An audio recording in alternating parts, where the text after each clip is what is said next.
Good morning, beautiful friends. Well, it's a lovely day. It's P&O rain, but it's a lovely day.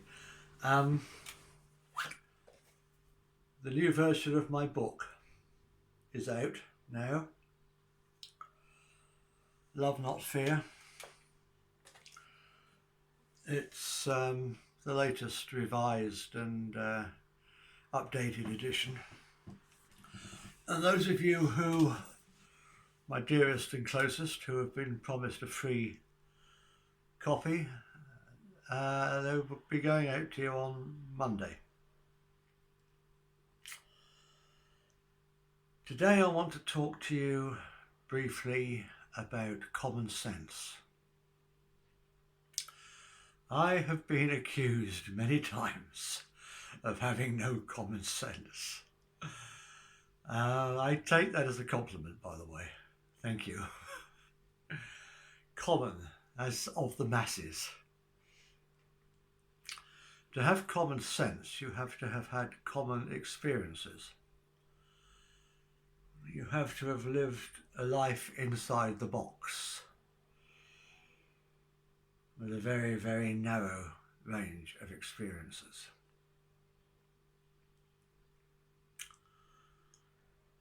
But I just haven't done that. I've had a very different life. Brilliant life, but a very different life. I suppose I stopped thinking within the box when I was 19. I was a young soldier just taking the Queen's shilling and joining the army. And I was doing my basic training. It was the winter of 71, 72. It was freezing cold. I was up on the North Yorkshire moors doing a 3-day exercise, the first 3-day exercise that we had to do. And we marched all day with our rifles and our packs. And we'd arrived at this site after dark, freezing cold, wind whistling across the moors. And we had to dig trenches.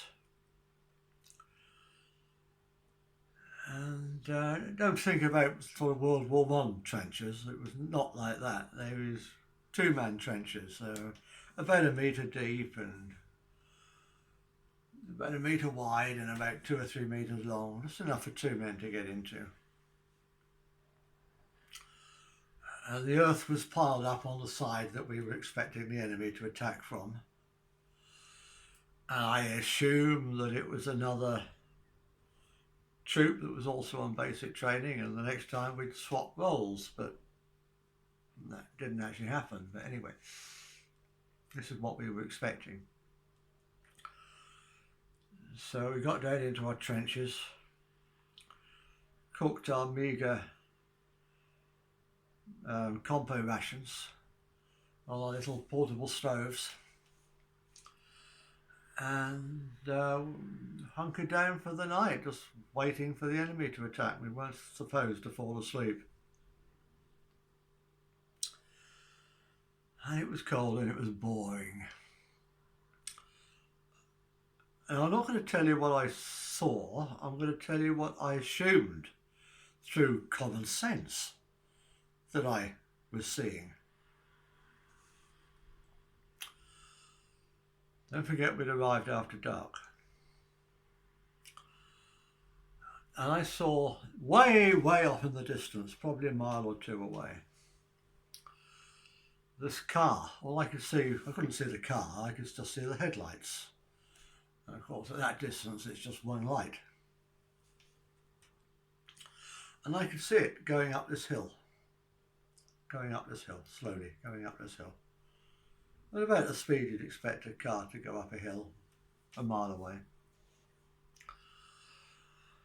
And then it got to the top of the hill, or at least as far up the hill it was going to go, I don't know.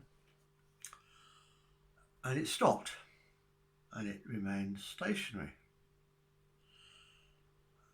And I thought, oh, silly sod, he's gone into his house, he's left his lights on. He'll have a flat battery in the morning.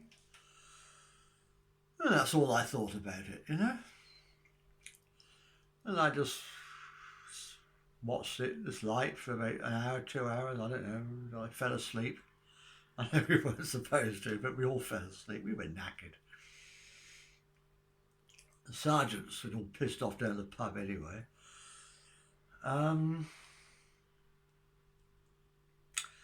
Next morning early we were woken.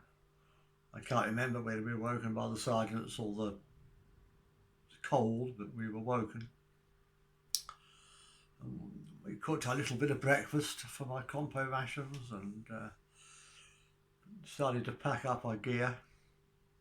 Hadn't been an attack.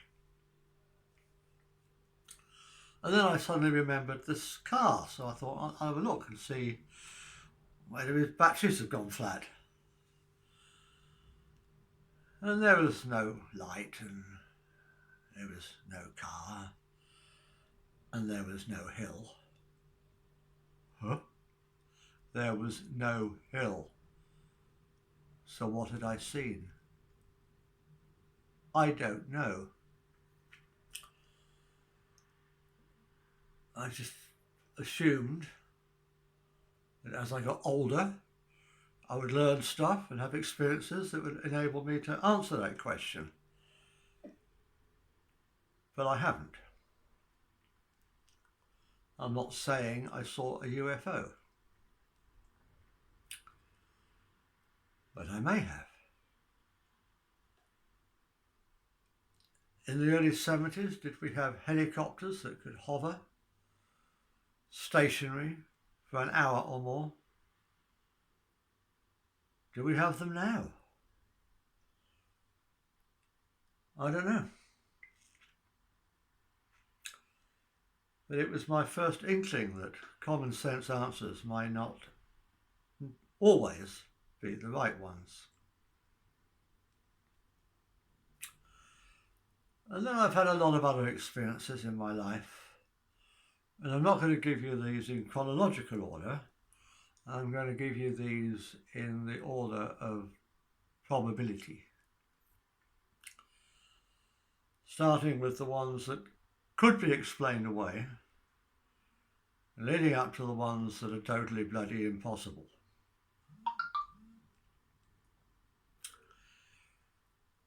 So, back in the late 70s, I used to cycle a lot on my little bicycle. And back in those days, it wasn't the done thing to cycle on the pavement. And it shouldn't be now. And bicycles were supposed to obey the rules of the road, the same as cars. And we did. There weren't that many cars on the road then. You know, it wasn't that dangerous. And I was living in Staines at the time, and I was coming back down the road from Chertsey, if you know that part of the world, from Thorpe Park. And just before the Swan, there's a road on the right called Tim's Way, where I used to live. And I did the right thing. I glanced behind to make sure it was safe to move over. Don't forget, we're in England, we're driving on the left. And I had to turn right into Tim's Way. And there was a car coming, but it was far enough back that I had time to move over into the centre position. There were 3 cars coming this way. All I had to do was to wait for those 3 cars to pass and then continue my movement, my manoeuvre into Tim's Way. Easy, done it hundreds of times. Until the rear car that's heading towards me obviously hasn't seen me. Probably talking on the bloody phone or something. No, they didn't have phones, mobile phones in those days, but anyway, whatever it was. decides to overtake the one in front. So I got this car coming towards me. I've got a second to live. I've got a car coming up this side of me. So what do? Okay, there's a possible sensible explanation for this one, which is why I'm mentioning it first. And if you've ever been in a situation where you've got a second to live, that second stretches out into eternity. It seems like forever. You do have time to weigh up the pros and cons because time has slowed down or your brain has speeded up, one or the other. Adrenaline is pouring through your bloodstream. And I'm thinking I've got two choices. Stay where I am and definitely die, or dash back to the left-hand side to the curb and hope to get there before the car behind me comes along. And maybe I've got 5% chance of survival. So that's what I do. And I'm back there at the curb. The heart's beating, lungs are pounding, pouring in oxygen, I'm sweating. And any second now this car's going to come past, the one that I thought might come behind. And another second goes by. And another second goes by and it still hasn't come by. So I look behind and it's not there. Where did it go? Okay, there's some big houses on that road and it could have pulled into one of the drives. There's a road off to the side. It could have turned down there. But I only saw it once very briefly and it seemed to be too close and too fast to be doing any of that. But it could have done, though it's not impossible. But nevertheless, I was left with a very profound feeling that something had saved me.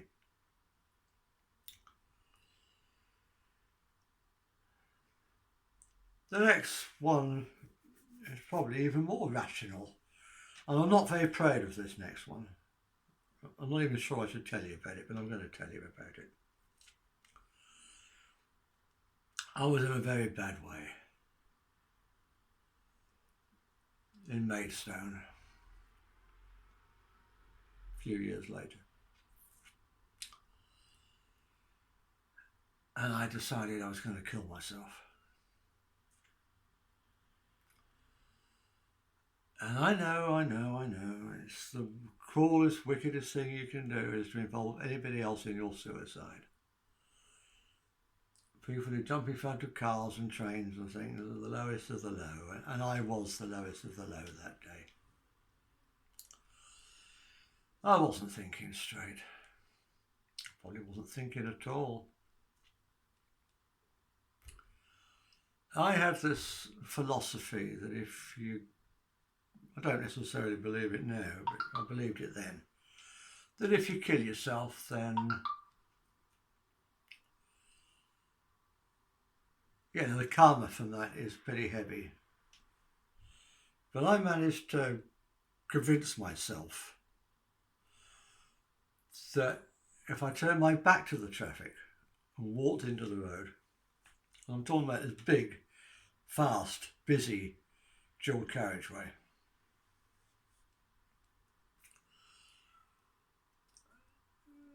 that if I turned my back on the traffic, then that wasn't suicide, that was just an accident. I know it's crap, but I wasn't thinking straight. So that's what I did.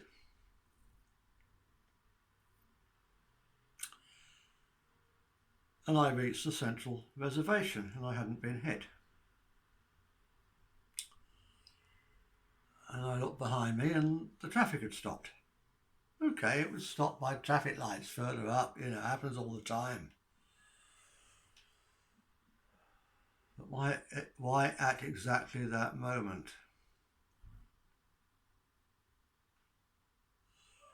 Again, was some entity keeping me alive for some future purpose? Or was it just coincidence?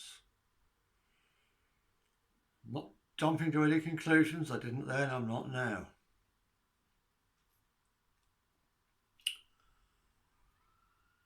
I'm just saying it makes you that little bit less certain that common sense works. The common sense explanations are the right ones.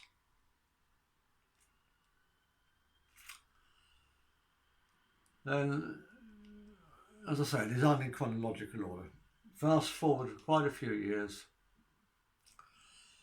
My girlfriend had died of thyroid cancer. Loves her dearly. And I'd moved to Spain for a new life to try to put it all behind me. And I was having a little holiday, a walking holiday in Cartagena on the east coast. And I decided I wanted to get to the top of this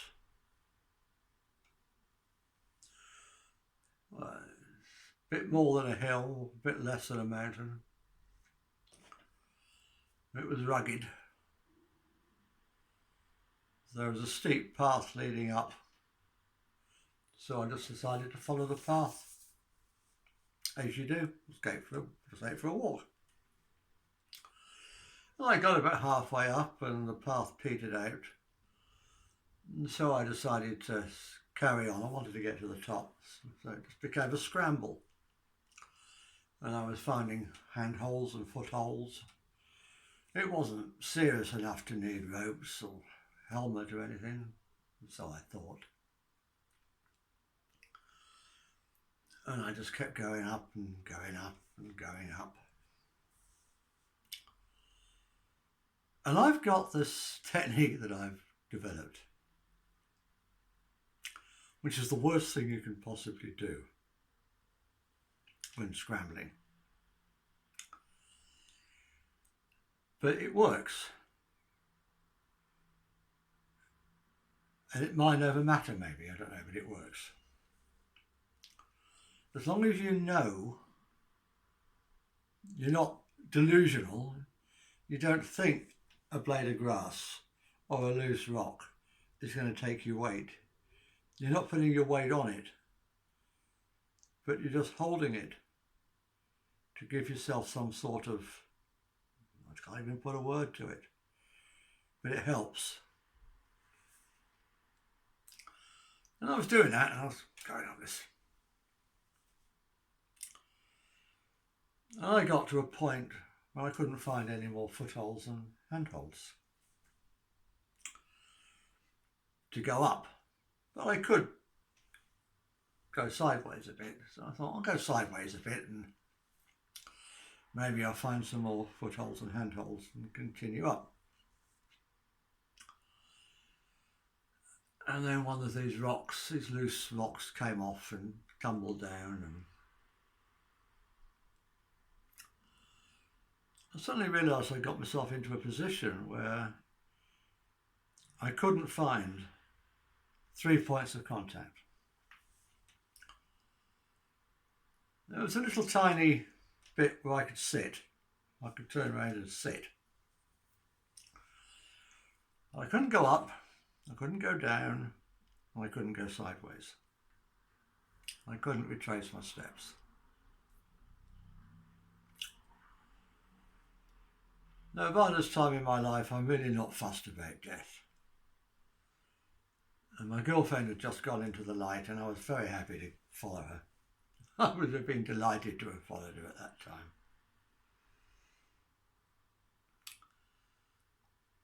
But I didn't really want to sit up on this hill, rock, mountain, and die of thirst, which is what it would have been. I wouldn't have died of exposure. It was lovely and warm. It was summer in Spain. But I would eventually have died of thirst. And I didn't really want to die of thirst. It's a long, drawn-out, boring way to die. And I'm sitting down and I'm looking around and I'm trying to think what options I have, if any. And I see quite a long way down, I don't know,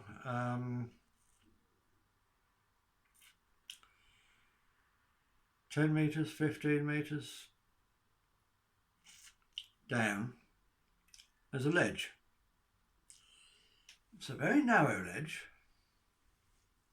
but it's a ledge. And I figured that if I jumped down, there was one or two things that could have happened. I could have missed the ledge, well, one of three things that could have happened. I could have missed the ledge completely, which would have been a quick death, it's better than dying of thirst. I could land on the ledge and lose my balance, which would have had the same result as number one. Or I could land on the ledge and keep my balance and survive. And I could see there was a way from the ledge for another drop down, but not nearly as far or dangerous, down onto a path. And I was fine. So that's what I did. I prayed a little prayer first and jumped and landed on the ledge. I managed to keep my balance just. And walked back down the mountain.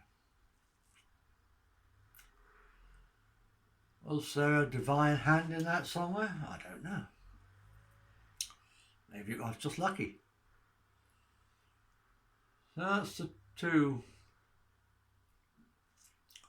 three easily explained away things out of the way. So now let's look at the not so easily explained away things.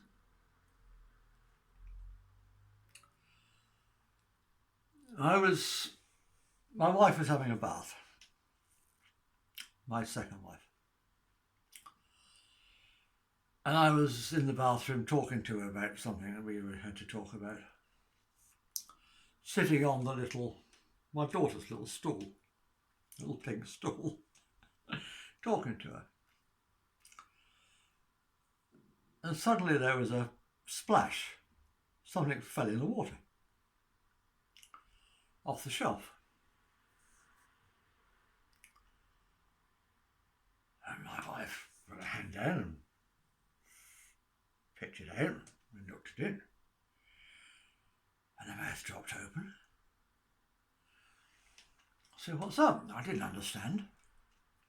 Something fell off the shelf. No reason why anything should have fallen off the shelf. It wasn't a big truck going past to cause a vibration or an earthquake or anything, but something had fallen off the shelf. Happens. She was very into crystals, semi-precious gemstones used for healing. And she'd always wanted a moss agate, and she was saving up for one. We didn't have a lot of money in those days. And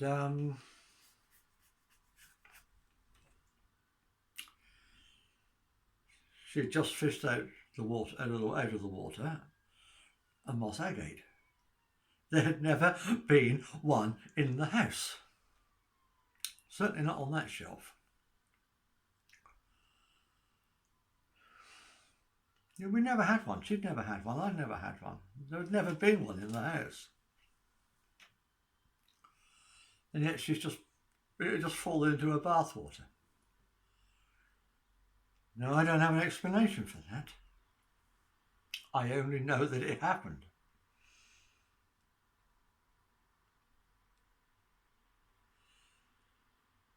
Okay, you can talk about quantum physics and subatomic particles, tiny little things at the Planck scale,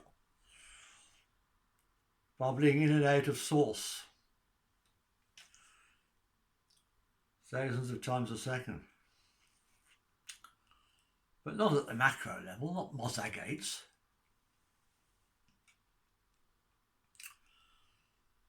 So I don't know how that happened. My friend Mark Bayersky, who deals in crystals, and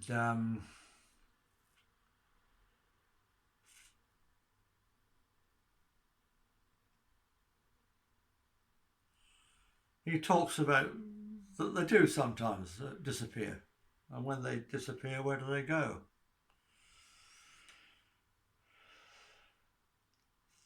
Maybe this whole thing we call the physical world is just an illusion. And we don't really know how it works. And common sense is based on a totally fictitious explanation for how it works and for what it really is. Some months later, because we had a little shop and we used to do psychic fairs and stuff, and my wife used to read. And I used to say I was a psychic sidekick. Because I'm psychic as a lead brick. And we were at a fair once, and she was very, very talented. It's a shame we broke up, really. She was a lovely lady, but anyway.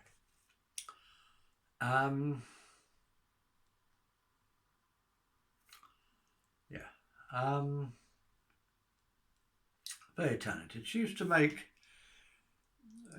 craft items, and one of the things she used to make with a pyrography kit, with a wood burning kit, she used to make, well, all kinds of things. She used to make house signs and all kinds of things, but she also used to make these little badges, these little brooches that we used to sell at the psychic fair with bind runes on. If you don't know what a bind rune is, I'm not going to go into it now. Look up runes, you know what runes are. And you can combine different runes to mean different things. So it's going to call it a bind rune, a combined rune.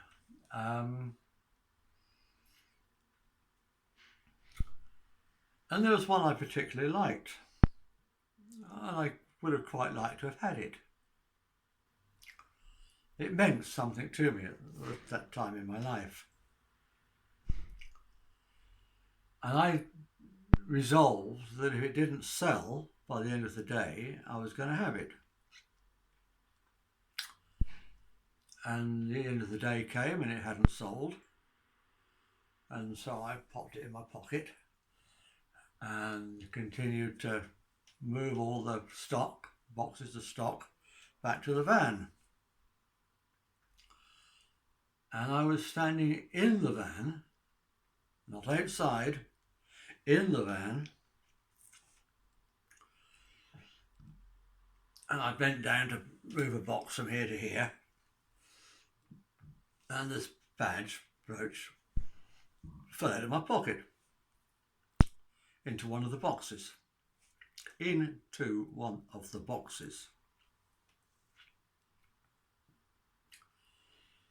So it was late, I was tired, I thought, oh, bugger it, I'll find it, well, I know the boxes when we get home, and in the morning when I unpack the boxes, I'll find it. Well, I never did. Wasn't there. Wasn't anywhere else in the van. Had that van for about 3 or 4 years after that. The badge never turned up. So where did it go? Was it transported somewhere else in the same way that the moss agate was transported into her bathwater? I don't know. Just asking the questions. I don't know. I'm just learning every day. Well, not every day, but every 2 or 3 years with another one of these experiences, that the rational common sense answers to how things work don't work in every circumstance.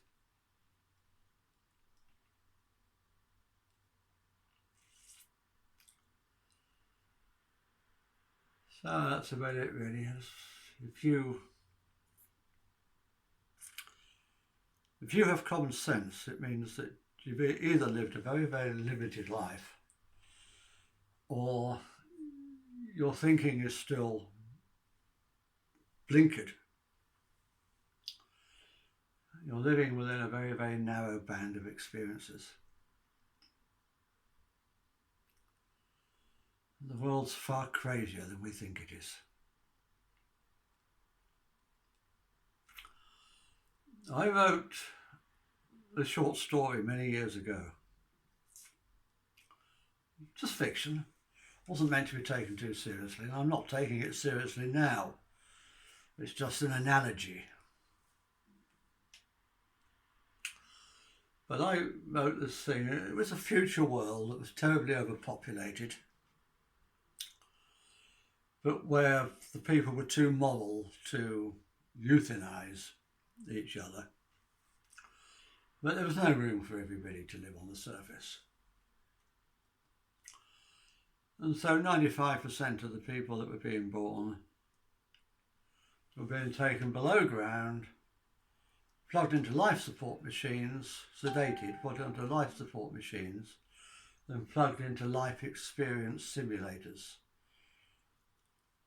So at least they could have the illusion that they're having a normal life.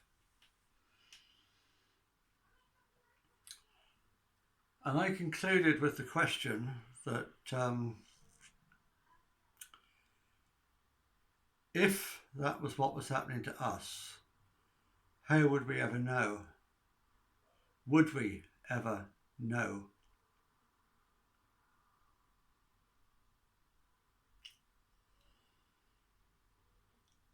There's a beautiful Leonard Cohen song that I like called Anthem.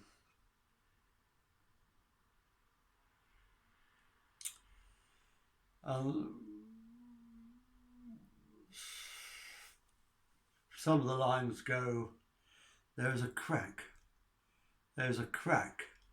in everything. That's how the light gets in. That's how the light gets in.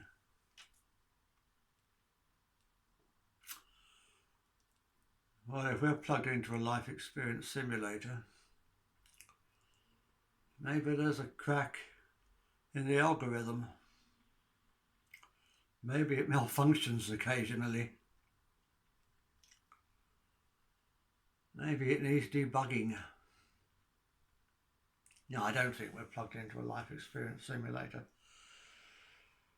But I do believe that a better analogy would be the shore leave episode of the first Star Trek series,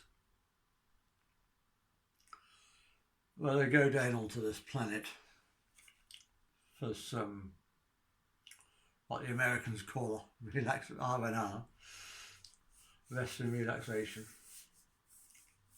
some shore leave. And all kinds of weird things happen to them. And I think Sulu's actually killed by a Bengal tiger, and all kinds of things happen. And it's all coming from the fears in their minds. And right at the very end, it's one that Spock doesn't solve. They're left completely not knowing what the hell's going on. And at the end of the episode, this little old man comes out of this cave. And he says, I'm so sorry. We've only just realised that you don't understand what's going on. This is a recreational planet. People come here for fun.